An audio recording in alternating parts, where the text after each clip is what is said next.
Teman-teman pernah lihat video ini nggak? Salah satu episode dari anime Naruto Shippuden. Video ini selalu saja bisa membuat saya sedikit berkaca-kaca, teman-teman.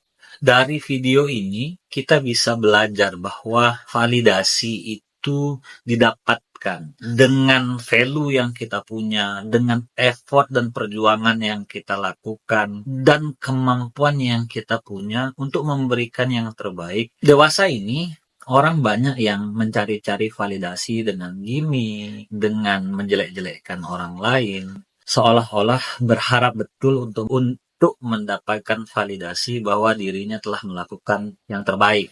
Namun pada dasarnya, validasi itu didapatkan karena upaya yang kita lakukan menunjukkan hasil terbaik. Jangan lupa, validasi itu didapatkan bukan dicari-cari.